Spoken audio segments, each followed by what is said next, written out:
Hey there, it's Dr. James. I do hope this message finds you and your loved ones peaceful, safe, and well.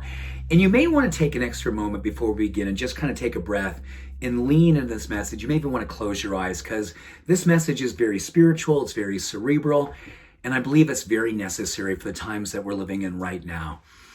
I probably like you, I wake up each and every morning and I'm trying to wrap my mind around where we've just come from, where I want to be, and how I want to go to a better place in the future.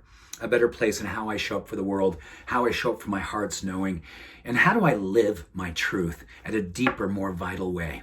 And if you're feeling much of those same things, you're going to love these next 2 minutes because this is a spiritual principle that's very, very grounded in wonderful science, but it's so much more light and loving and spiritual in such a way that I need this morning. You may need this too. And it's based on a time I was in my early 20s. I made my first trip to Tibet, Nepal, and India, and I was searching. I was a seeker. I was lost, and I was hurting.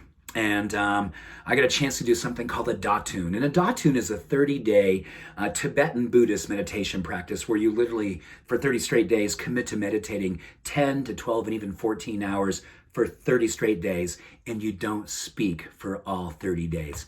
And you're probably going, really? You, James? I know, right? Oh my gosh, it was so hard. It was so good. I could do that now. I don't know if I could do it again, but here is a lesson of what I came out with. After I was done with this, I had a chance to work with someone who literally changed the trajectory of my life. I always wanted to be in medicine, but I had a lot of academic baggage. I'm dyslexic. I really struggled in high school. I struggled all through my childhood with academics. And I really was fearful that I could never, number one, get into med school, let alone be a doctor.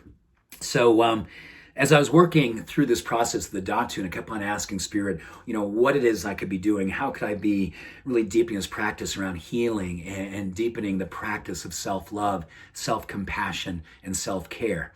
And just as Spirit always works, I got a chance to meet the personal physician for the Dalai Lama. His name is Yeshi Dhondan. And Yeshi Dhondan was just a force. And he was like 5 feet tall, maybe even 4'11". But he was just a force of energy.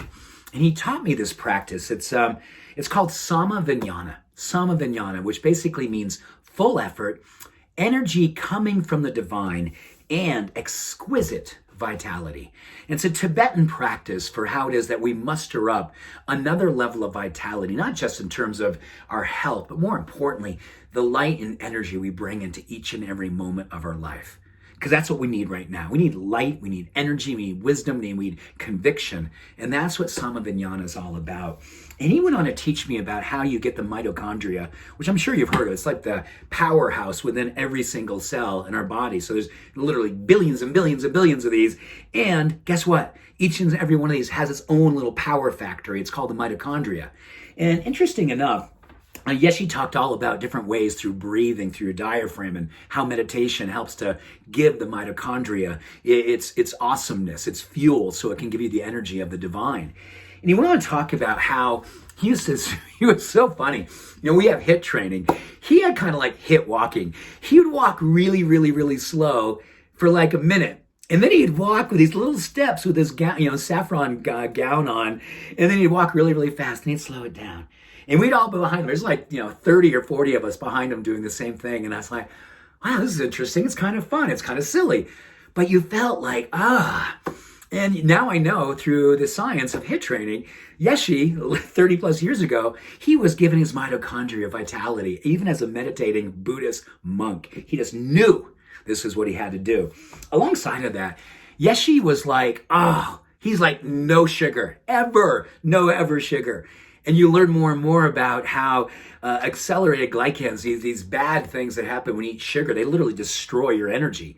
And so he knew to remove the sugar. So if we're going to come out of this and be this vital presence post-COVID as we come out in the world and we're learning how to deal alongside of this coronavirus and how do we actually build our immune system and build our strength and build our divine energy, get the sugar out of your diet, according to Yeshi, and now science says so. He was a big proponent 9 cups of vegetables every single day. He didn't say it like that, but he said this much vegetables, which was like 9 cups. And basically now you look at Tibetan literature and medicine, they say 9 cups is magic.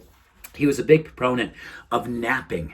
napping. That's the last thing he said, is that when you fall asleep meditating, it must mean that you've connected deeply with God. I was like, wow, I must be connecting deeply with God pretty much every hour, because I'd always be like, come back up. Oh, no, I'm here. I'm present. Namaste. And what's beautiful about this is that I think we need to bring a level of joy and lightness as we start aligning with this new normal. And it's going to take energy to divine. It's going to take this exquisite vitality that Yeshi taught. And you know this is inside of you. And you have unrealized potential, and so do I. One of the greatest blessings is to recognize it and then lean into it and say, how do I manifest this energy? How do I express this divine light? And how do I go out in the world and shine bright, bold, and beautiful as we are? Well, Sama Vijnana, it's a path. It's an opportunity. It's a responsibility.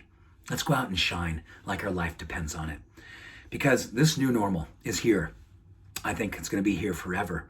We have to learn how to navigate, rise up, be strong, be a force, be a presence, be moral contagion, be on fire with purpose and passion.